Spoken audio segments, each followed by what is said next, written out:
So the question of who is the early favorite for rookie of the year, for me, it's like I like Zach Edey.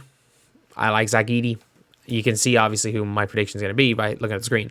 I don't think Reece Shea is going to break into that starting lineup. I don't think he's as good right now as Hunter. I don't think he's as good as Jalen Johnson. Don't think he starts. Even though I freaking predicted him. I don't think that Zach Edey is going to do enough, get enough touches. I think Alex Sarr might put up the best stats, but Alex Sarr is not very good. Like Alex Sarr might win a Michael Carter Williams rookie of the year, where his counting stats are good, but he's actually just kind of sucks. But I'm looking around. Misi's good. But a lot of the people thought were going to win. Like Reed Shepherd's barely seeing the floor. Steph Curry with a 40-inch vertical, man, plays 6 minutes a game. Khalil Ware, who was one of my predictions, isn't really doing much. And you've now got Stephon Castle. And is he doing much as far as like the point guard position is concerned, where he wanted to play after being drafted? I don't really think so. But what Stephon Castle has shown is that he can play right now. The man can play big NBA minutes. He can play meaningful NBA minutes right now as a rookie. And he was the fourth pick. And the only reason I didn't like him as the fourth pick was because he was like being dead set on saying, I'm a point guard. And I'm like, man, you're not a point guard. You can be a lockdown defensive wing secondary ball handler, but no, you're not a point guard. And you know what? He's hooping. He is absolutely hooping. Like yesterday, Stephon Castle played 26 minutes. He had 2 steals, 3 assists, 1 rebound, 8 points. And you might be like, how is that rookie of the year level? This rookie class sucks. This rookie class really sucks. Ain't no Wemby, no, no Paolo Banchero. Heck, I'm not going to lie. I don't think there's a J-Dub Williams. There might not even be a Walker Kessler in this class. There's no Brandon Miller in this class. There's no Chet Holmgren. We might not even get a Scoot. Like, Stephon Castle, though, if you're looking at just the way the Spurs can defend with Stephon Castle on the floor is mental. Like, he's there guarding Fred VanVleet. He's got the length. They can switch. He's quick. Like, we saw that at UConn.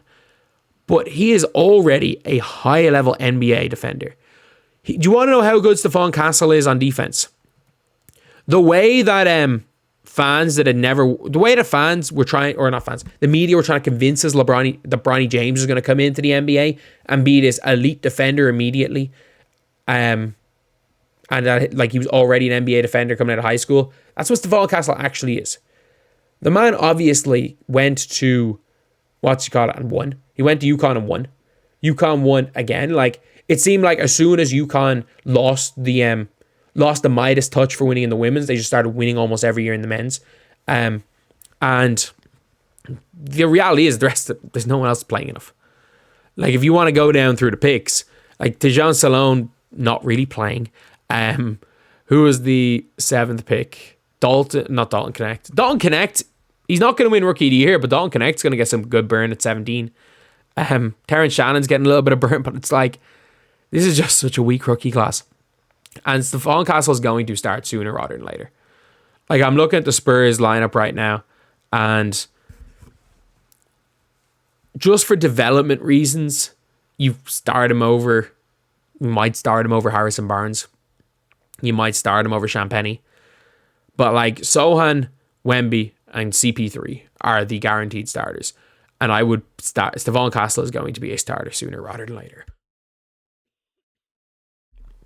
So yeah, let me know what you guys think about the Rookie of the Year, because I just don't. I'm gonna look at the like betting odds right now. I think Zach Edey is still first. Like, I genuinely do think that Zach Edey is still first. Like, I'm looking at it.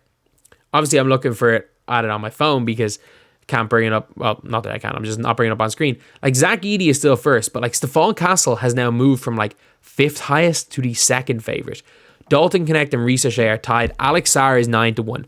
If you were asking me what I think it's going to finish, I think we're going to see Stephon Castle 1, Alex Sarr, just because he's guaranteed to start and he's chucking on a tanking team. Alex Sarr second. I think we see Edie third. I think Ricochet and Connect. If I please tell me that Mike didn't pick that up. If it did, this is the Mick Hoops channel. And then I think it's going to be Edie, Castle, Ricochet, Connect, and Sarr as the first team. Maybe Missy going up into there. I think Reed Shepherd is just, he was the favorite to win Rookie of the Year to start the year, him and Zach Edey, but he's just not playing enough. And it's not like, oh, he'll play more as the year goes on. He'll play more, but like he's not going to start. Whereas I think by the end of the year, Stephon Castle, I think Edie, Castle, Sarr obviously is going to start. And then Connect is going to be an elite, like, spark plug scorer. I think Connect's going to have enough big games for the Lakers that people will remember it and the media are going to vote. Like, that would be my theory on the Dalton Connect one. But Stephon Castle is effectively, like, there are bookies that have Stephon Castle as the favorite, and he is just the most NBA ready. You can put him in the game. He can guard the other team's best player. He can give you 10. I think by the end of the season, he's going to average 10. He can take some ball handling responsibilities. He can be a backup point guard. He can be a off the ball player when CP3 is on the floor, and then when CP3 is off, he can handle the ball a little bit. He can be a secondary ball handler. And San Antonio got it right. They really got it right. Like, I personally thought, and I was like, you know what? They should have taken Rob Dillingham. I thought they should have had Rob Dillingham. They should have had and Dalton Connect. I didn't think they should have kept Rob Dillingham, but I'm like, if they needed a point guard, what I thought they should have done was kept the 8th pick, kept Rob Dillingham, and used the 4th pick on like a swing for the fences, like a Tijan Salone or something. Turns out that I was wrong and the San Antonio Spurs were right, because they're the freaking Spurs. They're right almost all the time, and they seem to have nailed this first round. And they got a future pick. They got some decent enough assets for Rob Dillingham, who is riding the bench for Minnesota.